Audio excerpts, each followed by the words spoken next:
All right, let's get right into it. I want you to picture this. You're in Tokyo, a totally windowless conference room, 7 guys in suits, and a press release is about to go out that will literally change 17 years of monetary history. The Bank of Japan steps up and announces it's over. Done. For the first time since 2007, the era of zero interest rates is officially finished. Japanese rates are back above zero. This is a truly historic moment. But then, the next day, something really weird happens. Or rather, nothing happens.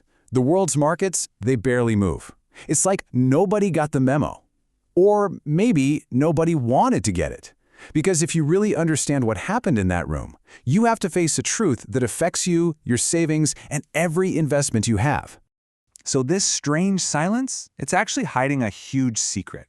A secret that has a direct impact on savers all across Europe, from your government bonds right down to the cash just sitting in your bank account. And today, we're going to pull back the curtain and expose it. To really get this, we have to travel all the way to Stanford University. A professor there, Hanno Lustig, was wrestling with this massive question that had been bugging him for years. How on earth could Japan have a public debt over 200% of its GDP and just not collapse? So he decided to do some digging. What he did next was pretty revolutionary. He and his team did something nobody had ever thought to do before. They took the balance sheets of the Japanese Treasury, the Bank of Japan, the state pension funds, you name it, and they mashed them all together into one single giant balance sheet to see the whole picture at once. And what he found was just breathtaking. Japan wasn't some struggling debtor nation on the brink. No, it was the world's largest investment fund. I'm going to say that again because this is the key to the whole story. The entire Japanese state was acting as the planet's biggest carry trader.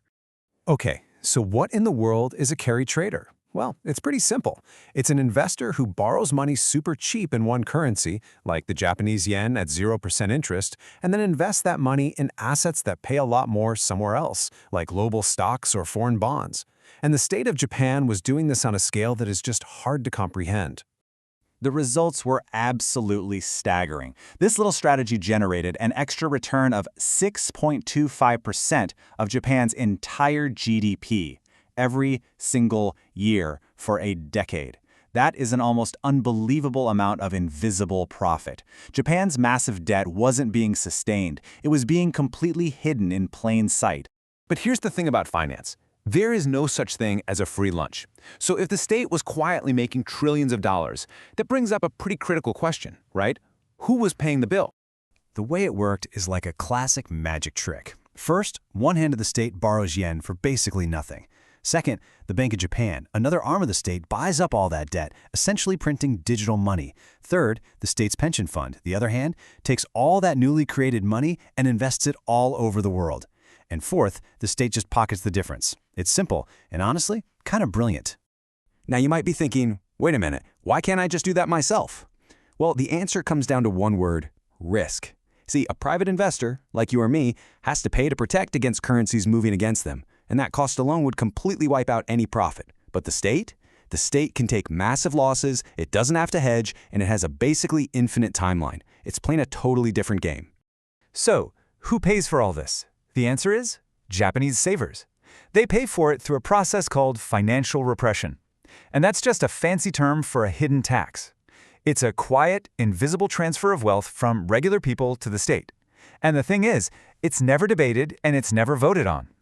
Here's how it works in the real world. Central banks push interest rates down, making them artificially lower than where a free market would naturally set them. So you might look at your bank account and think, great, I'm earning 2% on my savings. But in reality, you should be earning 4%. That 2% difference, it doesn't just disappear into thin air. It's taken from you. It vanishes from your purchasing power year after year in total silence. And this hidden tax hits the most vulnerable people the hardest. In Japan, a whopping 67% of families keep all their savings in simple bank deposits.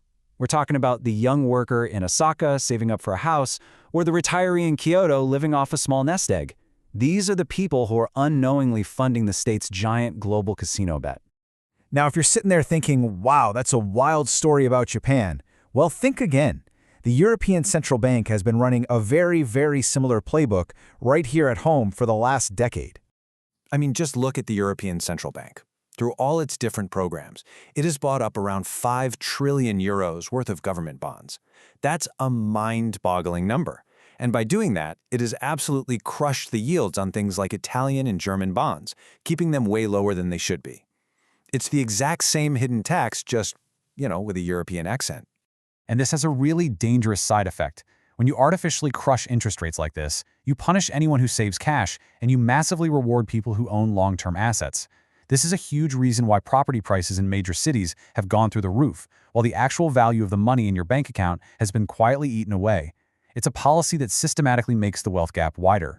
So, you have this massive, delicate, global financial structure, this whole balancing act, and it all has a single point of failure.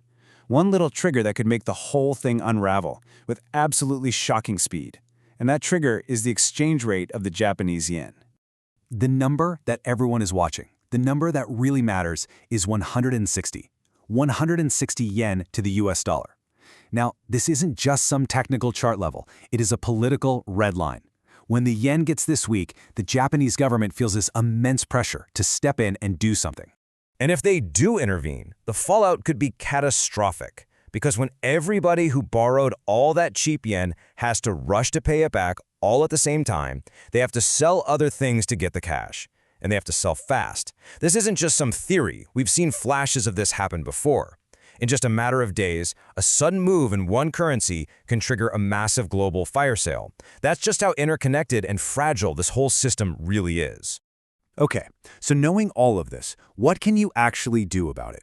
Look, this isn't about trying to predict the next crash. It's about understanding the game that's being played and positioning your savings intelligently. History actually gives us a pretty clear roadmap for periods of financial repression. First, you might want to reduce your reliance on the very things that are being taxed: long-term government bonds and big cash deposits. Second, you could consider assets that have historically protected wealth in times like these: physical gold, globally diversified stocks, and real commodities. And third, and this might be the most important part, you have to rethink your time horizon. In a system that's designed to punish savers, holding too much short-term cash can be your biggest enemy. So let's go all the way back to that windowless room in Tokyo. That meeting, it wasn't the start of some new era. It was the beginning of the end of a very old trick. A trick that has cost Japanese savers 2% of their wealth every single year for more than a decade. And now you know that the very same trick is being played on your savings right now, today. So the question really isn't if this story is going to end. The real question is, what will it cost you by the time it does?